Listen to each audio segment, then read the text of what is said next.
In this world, the moon is undergoing a mutation that will cause the temperature to rise above 100 degrees. The surface becomes so hot that power plants explode due to the heat. You can't walk outside for more than 20 seconds without fainting, and the asphalt is so hot that if you touch it, you melt.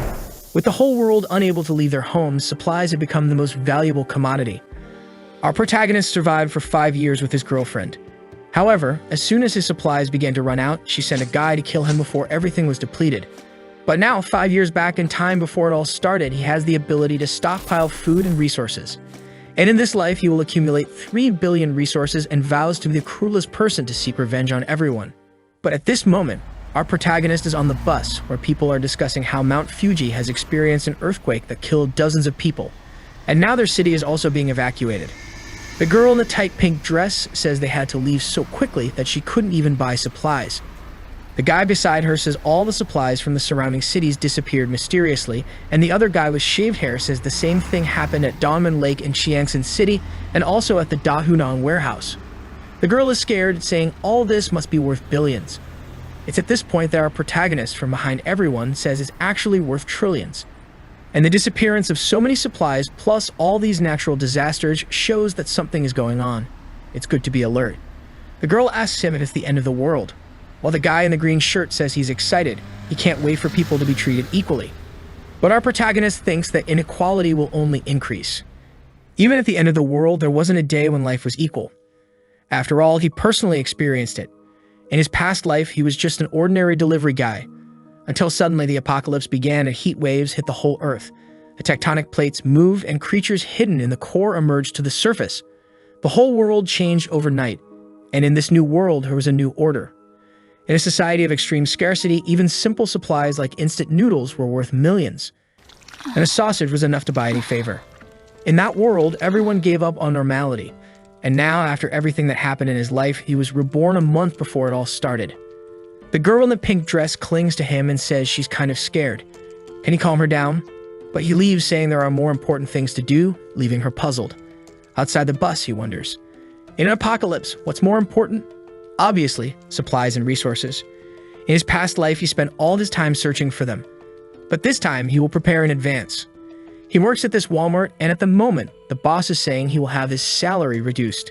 He says it's okay and apologizes, remembering that in the first apocalypse, when everything started, the boss of this place took all the supplies and fled. So now, as compensation, he will take them for himself. He then opens the warehouse, and the system begins to detect all the nearby supplies and sends them to his spatial space. A huge area with a dimension of over 10,000 meters.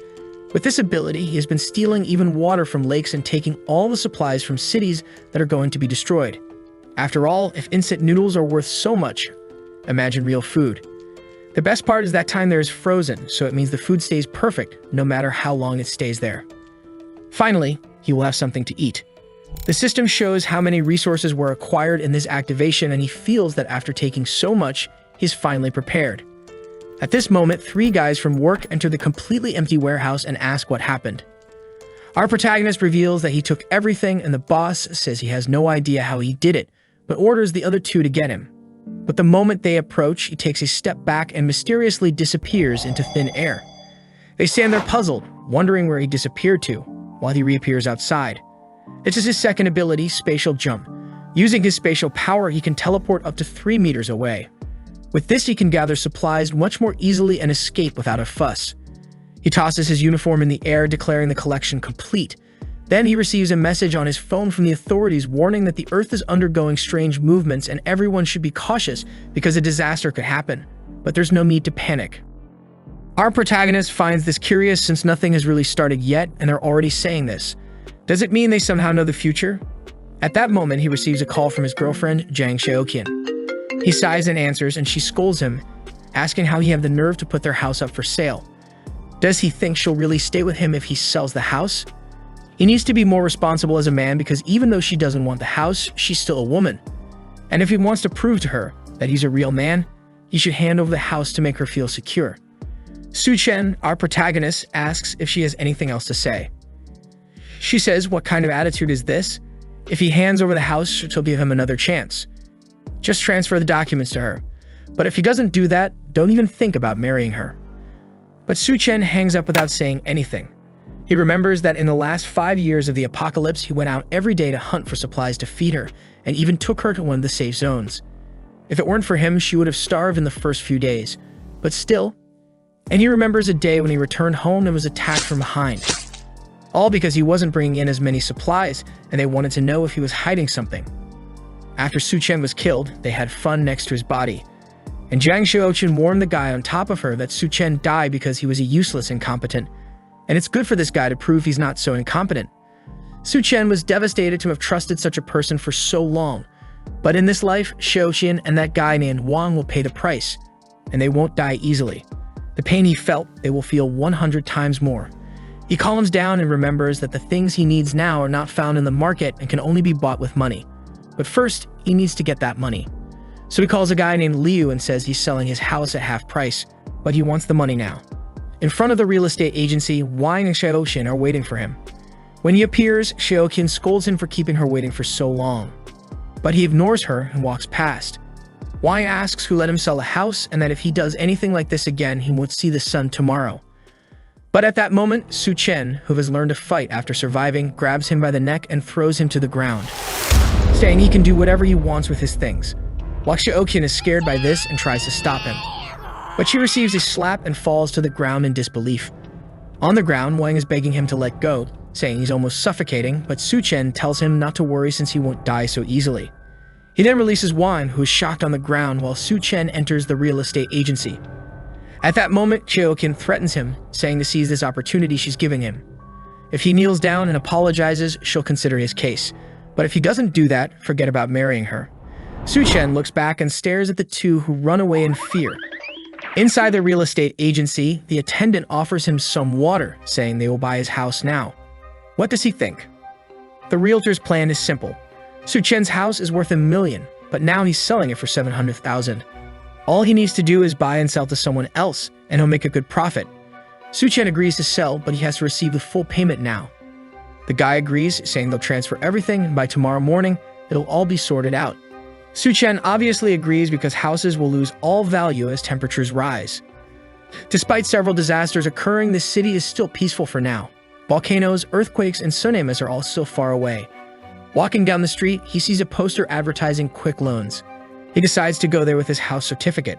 Upon arrival, he's shocked to see it's the older brother of the guy who just beat him up, knowing this guy will die in the jaws of a monster in the first few days. The guy says he can lend him $500,000. He just needs to leave the house certificate. Su Chen hands over the certificate, saying he wants another $100,000 and promises to win it all back at the casino in a week. The seller likes hearing this and thinks this kid must be one of those gamblers who would sell even their relatives if necessary. This way, he won't be able to pay, will keep the house, and he'll still have a lot of debt. With that, the guy agrees, and another $600,000 is transferred. Xiaoqun is angry along with Wang, saying he'll pay the price for this. As they were going to visit Wang's brother and Su Chen just came from there, they spot him.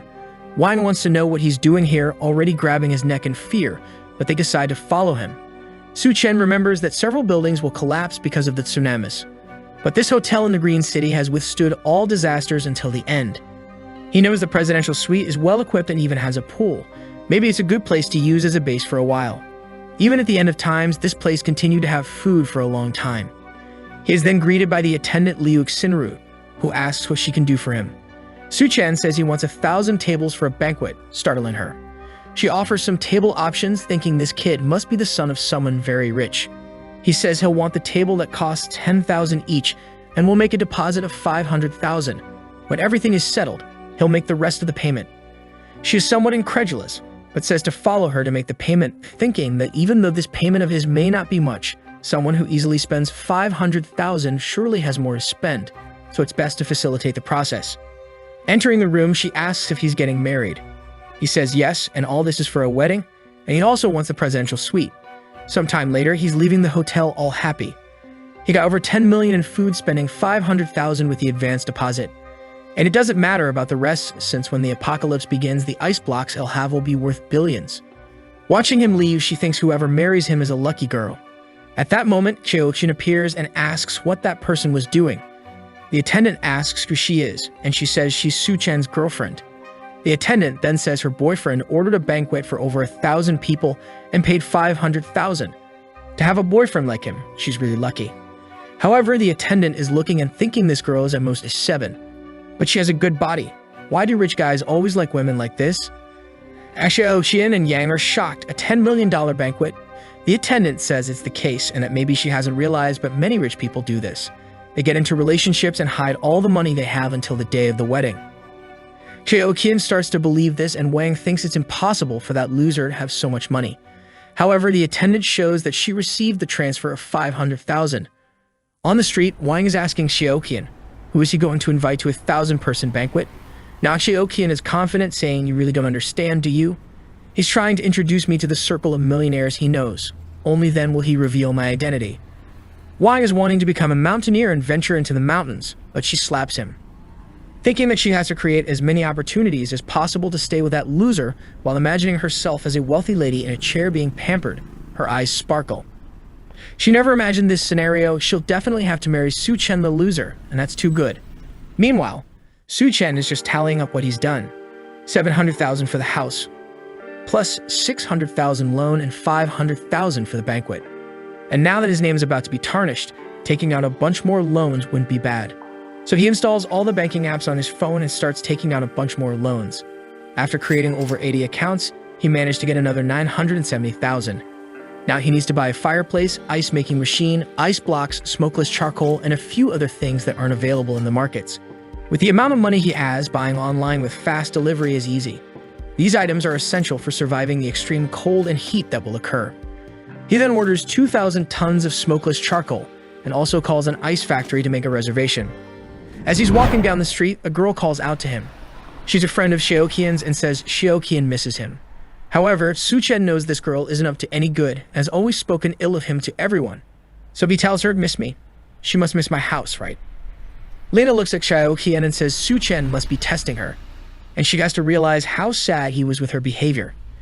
Xiaoqian then rushes to Shen to apologize, feeling embarrassed, asking if he can accompany her for a walk. She's not feeling well and she was sad to have fought with him yesterday. But Su Chen ignores her and tells her to go for a walk alone. Xiaoqian is losing her temper, saying he's being too arrogant, and Lena says he's getting a taxi. It's good they follow him and see what he's up to. Meanwhile, Su Chen is arriving at the ice factory. The guy receives him, impressed that he's so young. Su Chen asks if the 2,000 tons of edible ice are ready, and the attendant says his factory isn't cheap, but guarantees extremely fast delivery.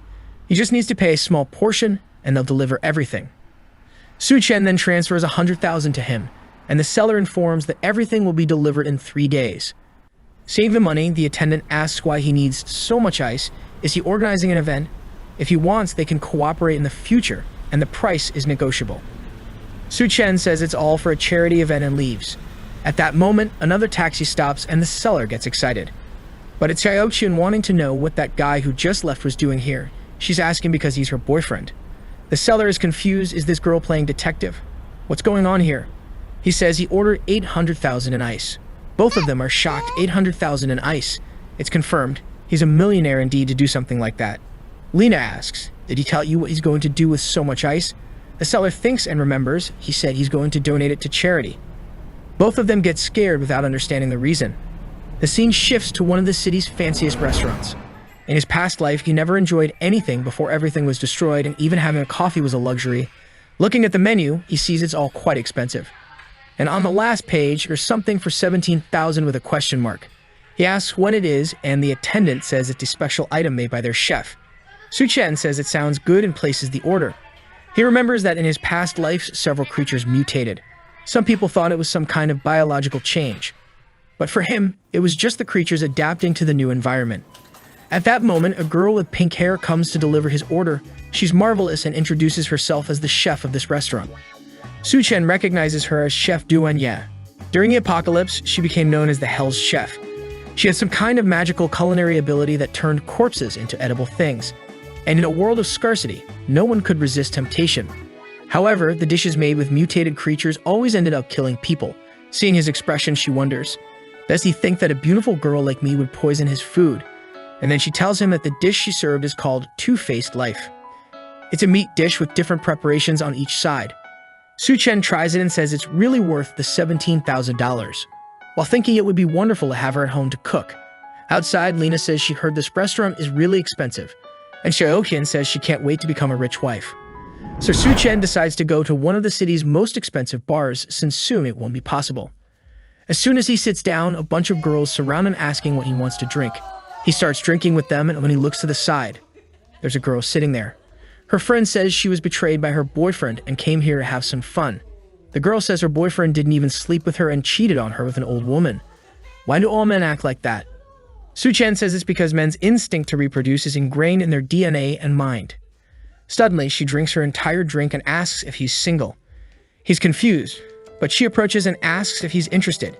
At that moment, Xiaoqian and Lina enter the bar looking for him.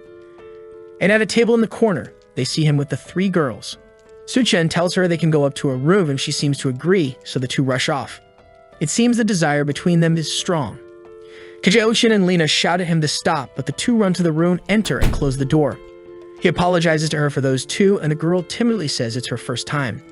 Su-chen feels awkward and flicks her forehead, saying she must be drunk to do something like that. He tells her not to leave the house for the next few days and to stock up on food. She says she understands. And then he says a girl like her shouldn't be in a place like this. With that, he closes the door and leaves, thinking it's a shame, but he won't be able to seize this opportunity. When he leaves the room, Xiaoqian and Lina are kicking all the doors. But he easily leaves, and the next day he receives all the delivery trucks, from the ice, charcoal, to the banquets. Wang is confused in the crowd, wondering why the hell Su-chen rented such a huge warehouse just to receive so much stuff, and now even Xiaoqian is getting confused, wondering what he's doing. At that moment, Lina points out that the banquet from the Green City Hotel has arrived. They're laying out the carpets and organizing all the tables beautifully. Could it be that suddenly a bunch of people will arrive and you will declare his love for her and propose? Xiaoqian is now all haughty, saying that even if he proposes, she'll still think about his case. They say they need to see his sincerity and decide to go talk to him. She then goes to Su-chen and asks why he's buying so much stuff. And Su-chen says he'll explain later, but can she help him organize everything? Xiaoqian is scared, thinking he's a jerk for making the girl who's about to become rich soon do such hard work. Lina says it must be some kind of test to see if she's qualified to become a rich girl, and at that, Xiaoqian changes her attitude and says she's not that weak type of woman. She knows how to be delicate but also knows how to work and starts carrying the boxes. But she's dying of anger, saying that when she becomes a rich woman, Su-chen will pay. At that moment, Lina comes to try to seduce him, saying she'll help carry the boxes. In her mind, she's sure that someone as rich as him won't have just one woman, right? As long as she shows a bit of what she has to offer, she might at least get to enjoy a little. Meanwhile, Su-chen is thinking he can't lose free labor like this. After all, with so much ice and tables to set up, they'll need some help. Some time passes and they finally finish everything. Xiaoqian is dripping with sweat and her legs are shaking. She says she's been carrying stuff since morning until now. As soon as she becomes his wife, she'll make sure to take all his money. Lina, lying on the ground, is also finished, saying that the damn guy really made them carry those heavy ice boxes. Xiaoqian says enough of this test, he has to propose to her right away and start the party or the guests will arrive. And Lina says he needs to hurry up because the food is getting cold. Meanwhile, Su-chen gives a good amount of extra money to all the delivery guys who thank him from the bottom of their hearts. At that moment, Xiaoqian comes and asks, Su-chen, don't you have something to tell me? Su-chen says yes, he thanks her for the help, but unfortunately, there's no payment for them, so they can leave now. Xiaoqian is shocked and tells him to stop joking.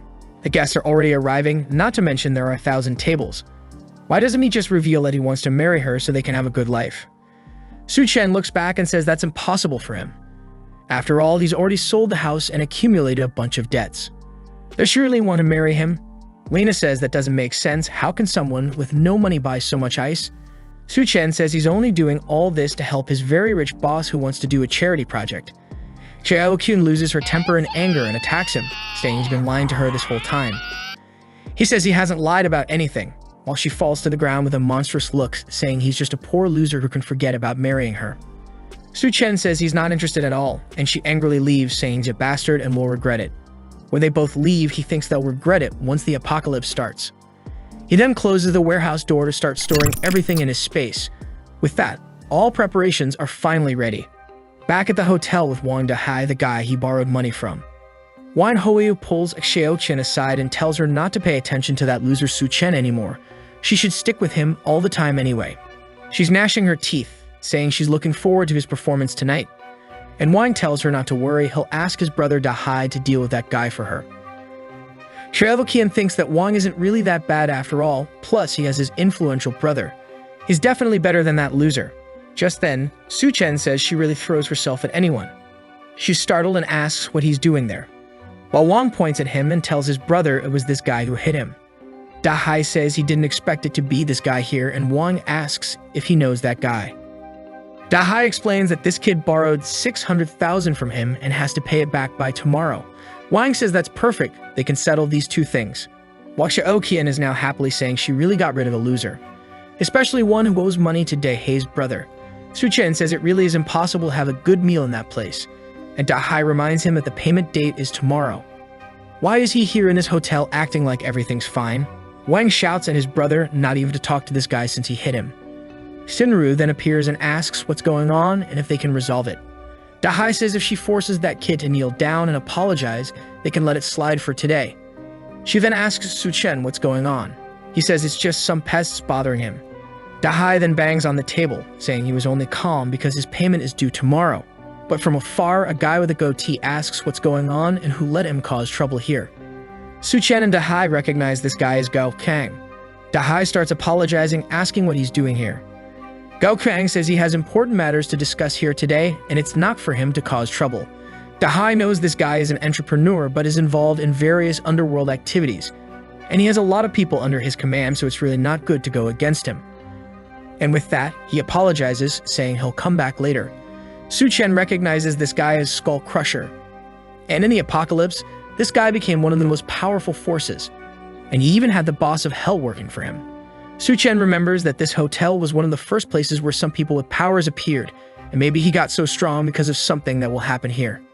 Gao Qiang stares at him while Su-chen thinks whatever opportunity arises in this hotel, he'll seize it.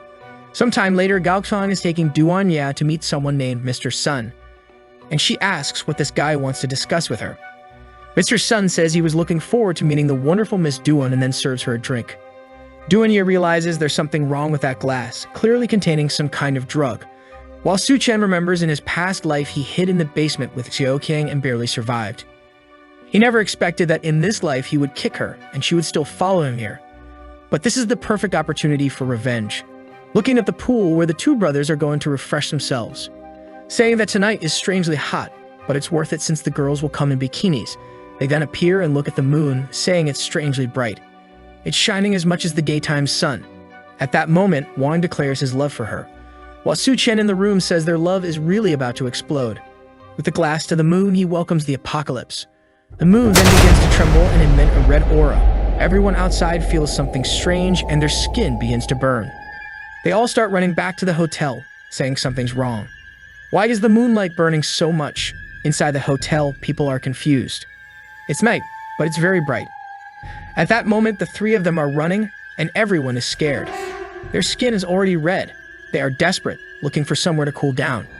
They then see an aquarium, run to it, knock it over, and jump in to relieve the pain. The hotel staff ask what's going on and where is DEHYDRATED's brother. At that moment, Wang remembers his brother, who appears at the door with his skin all burnt. In the room, Mr. Sun is asking Duan why she's not drinking, and Gao Qiang says they prepared a banquet, so why don't they go there now? But Mr. Sun tells him that in this city, nobody can refuse to drink the wine he pours into the glass. Duan gets angry, thinking Gao Qiang set her up. He's so eager to raise his social status that he handed her over to this Mr. Sun. She knows this Sun Debiao very well. He's a guy who's invincible in the city of Shanggu and has harmed many women. And today she became his target. She's absolutely sure there's something wrong with this wine, so she can't drink it. But what will she do? Right at that moment, the moon starts burning the three of them, and they close the curtain wondering what's happening. Mr. Sun says they'd better go down to understand better, and Duan feels relieved to get out of the situation. In the lobby, Shinru is trying to calm everyone down, saying the rescue teams must be coming. Gao Qiang asks one of his henchmen what's going on. He explains that suddenly the moon shone red and the temperature outside rose by over 70 degrees. In the news, they're saying that a lot of people have already been injured and burned. Mr. Sun calls the minister and asks them to send someone to pick him up. However, sometime later, he tells Gao Qiang that unfortunately it seems they're having some problems and won't be able to make it. Meanwhile, DEHYDRATED is in agony with his entire skin burned. People are trying to apply some burn ointments, but it's not enough.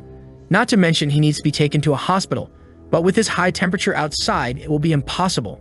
He says he'll call a friend to come pick him up. The friend answers the phone, saying it's in the middle of nowhere, but okay, he'll come. As soon as he leaves the garage, he sees it's too hot and gets confused. The heat is so intense that the tires burst, and gets out of the car, calls his friend to let him know he'll be delayed, and runs away. However, the sole of his shoe melts and he slips and falls to the ground.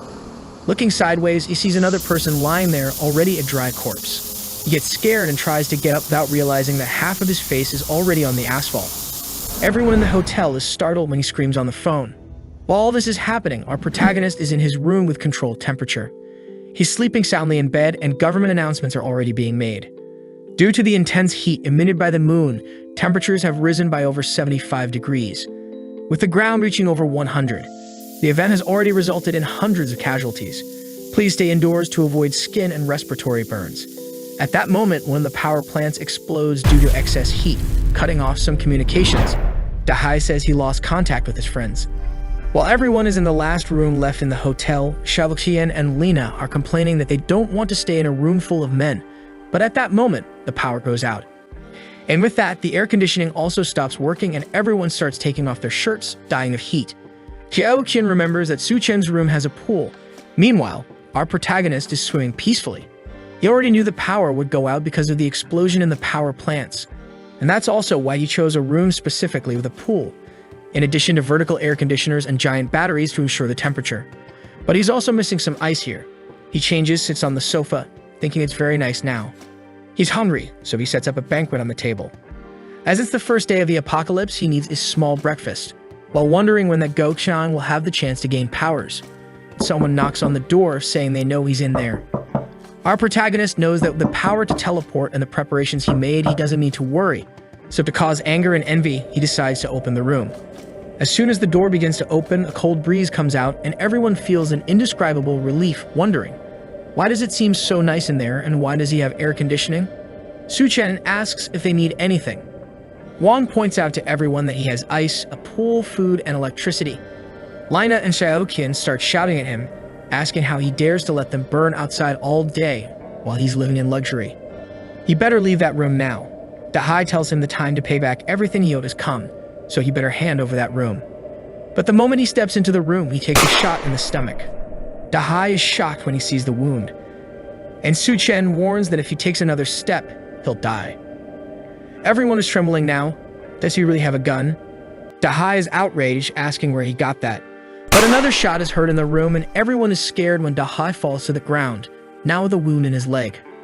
Su-chen points outside, saying whoever wants to die can stay there, and he'll give them 3 seconds. Whoever is in his line of sight will go to the next life. Meanwhile, Gao Chang is talking to Xinru, asking how is it possible for such a large hotel not to have any food.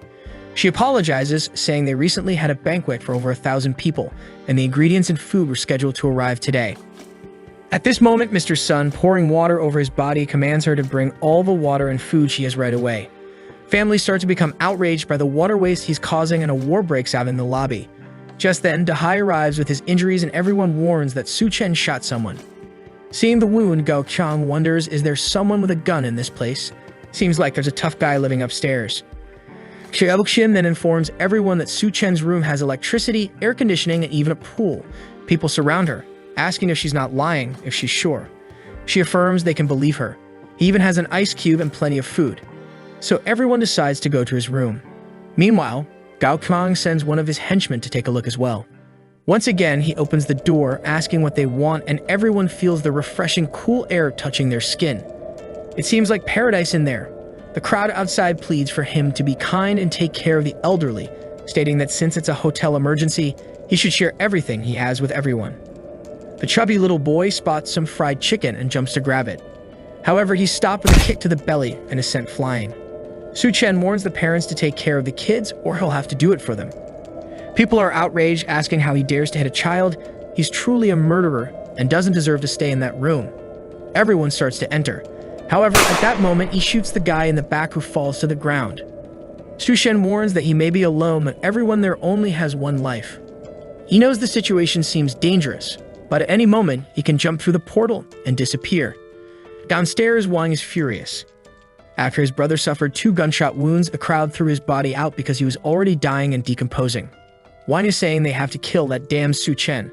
Meanwhile, in Su Chen's room, Xiaoqian and Lina are sweating and dripping with heat as they're asking to come in, saying they're sure he wouldn't have the courage to shoot them, and that they love him very much and are sure he loves them. If he lets them stay there for a little while, they promise to join him in a 2-against-1 adventure all night long. Su Chen says that since they want to work together so eagerly, he'll let them in. They're all happy and disbelieving, but suddenly, Wang passes between them, hitting them, saying he'll kill him. When he's about to touch Su Chen, he takes a blow to the face, collides with the two, and everyone falls to the ground.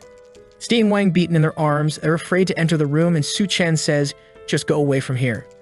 They leave, and he says he's just playing for now, but if anyone tries anything, the artillery robot he has installed would sort everything out in seconds. Tanks are seen outside the hotel, and everyone believes it's the rescue team. They leave armed and wearing protective clothing. Upon entering the hotel, they ask if someone named Liu Xingguo is there. The guy introduces himself, and they then tell him to put on the insulation suit and come with them. Everyone asks to be rescued together. However, the soldier assures them to stay calm. The rescue operation will take place tonight at midnight in Silicon Valley Square. The residents celebrate, saying the government really hasn't abandoned them. Meanwhile, Mr. Sun says he'll pay $1 billion if they take him now. However, he's restrained by one of the soldiers who tells him not to interfere with the operation.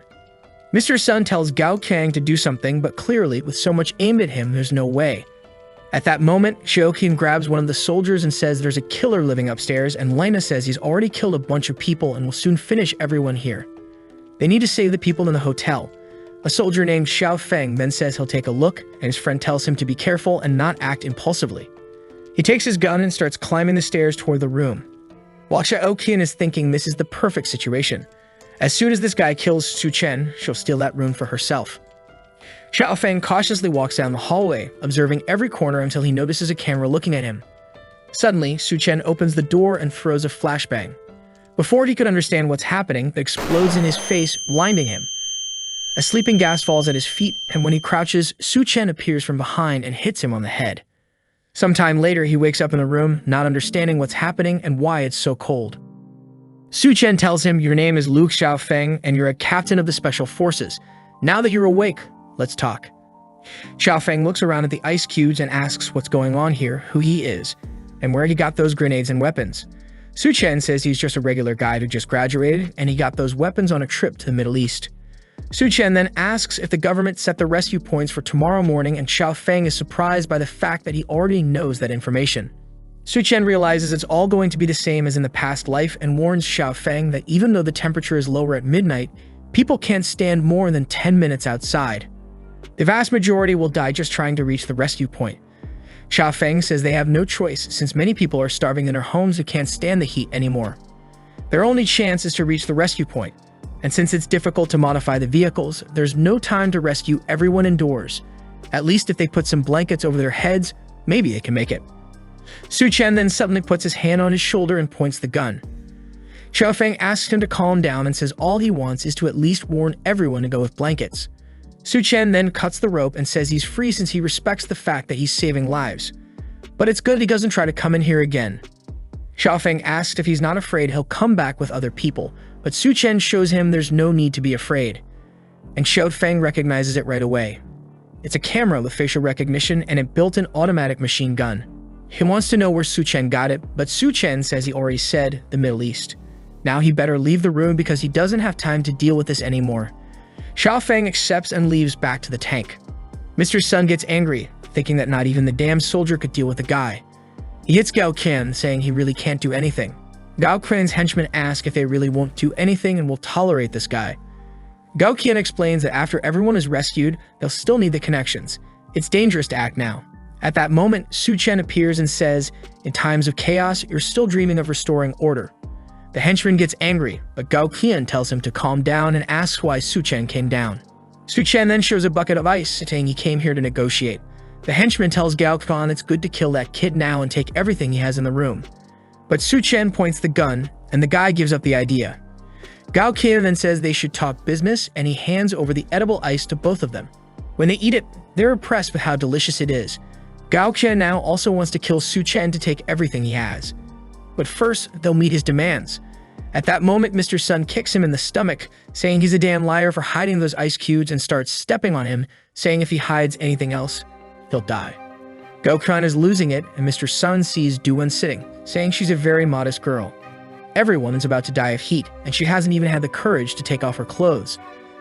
But he grabs her arm, saying he's tired of seeing her attitude, and he's in the mood to do certain things, so she better follow him. Duan slaps him in the face, calling him a bastard. But suddenly, Sun rips her shirt, saying for her disobedience, he'll take advantage first, and then everyone will do what they want. She falls to the ground scared, and he says she's sweating a lot and he's just doing her a favor. Until Gao Qian appears behind him, saying enough of this. Sun turns to say something, but Gao Qian punches him in the neck with a closed hand, breaking it instantly. He falls to the ground dead, and Gao Qian says Su Chen is right. Indeed, this place is already chaos and people like him have to die with it, and then warns that this place is now under his control. Whoever doesn't want to obey will go to the rescue point or die here. Upstairs, Su Chen observes, saying that apparently his words were effective.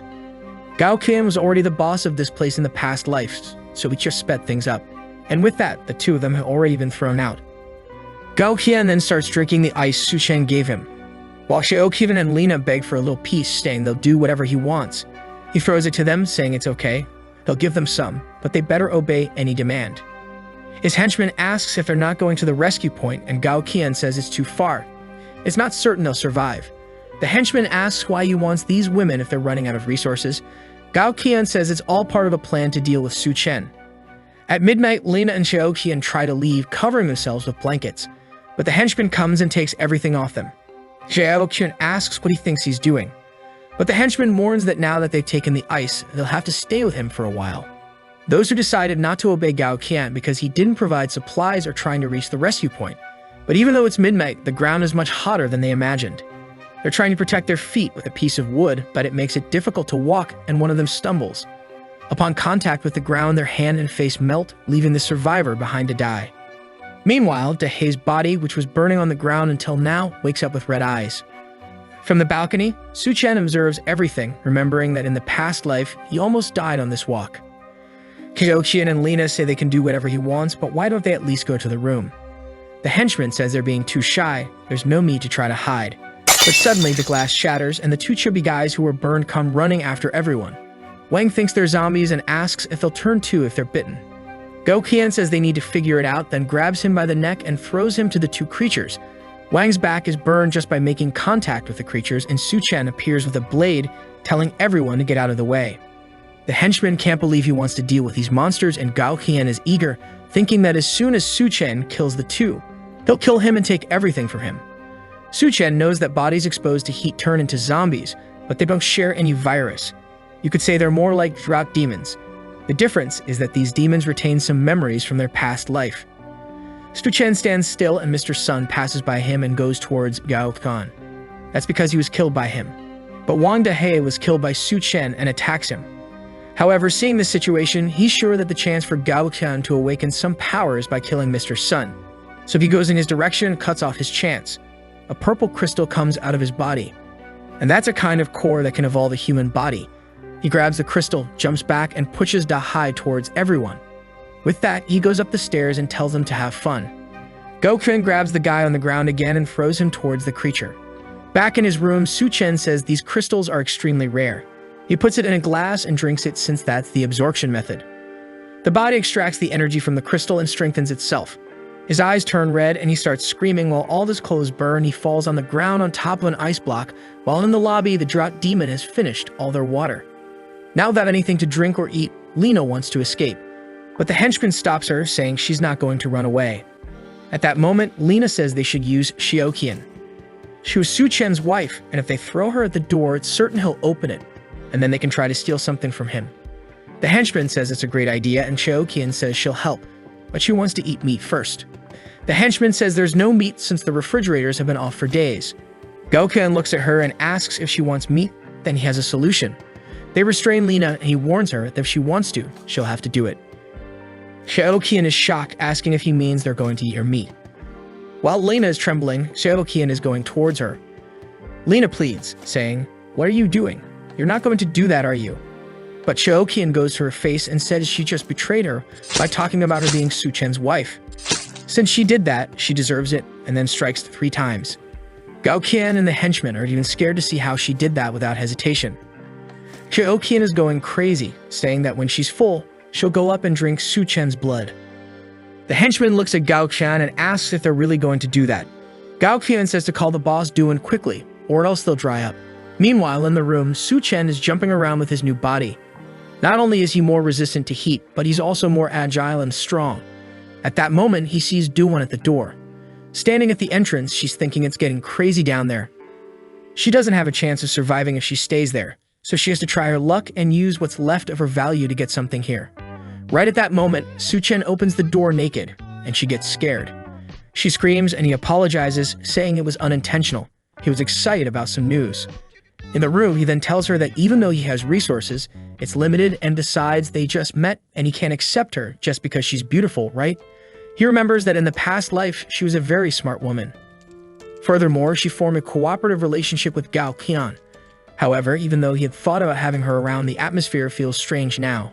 Duan then tells him that she's not just a cook, she's also a doctor who has been working as a surgeon for 3 years. She's thinking that his room is extremely well equipped. Not only does it have electricity, but it also has ice and food. She needs to demonstrate her worth to stay here. On the sofa, Su Chen acknowledges that being a doctor is indeed a good proposition. However, as she knows, resources are extremely scarce, and it's uncertain if they'll survive until tomorrow. Feeling uncertain upon hearing this, she says that as long as he doesn't kick her out of the room, she'll do whatever he wants. Upon hearing his proposal, Su Chen immediately states that this is her new home. She feels embarrassed, thinking she said that a bit hastily and unintentionally. Su Chen warns her that her only choice is to behave. If he catches her planning something behind his back, their relationship will end. Duan assures him that she understands and will never doubt any of his methods or determination. Su Chen then suggests that she can demonstrate her determination by undressing. She feels embarrassed and asks if he wouldn't rather have a like on the video first, since the chapters are over. I will bring you more. If you enjoyed, activate the cheeky little bell and I'm out.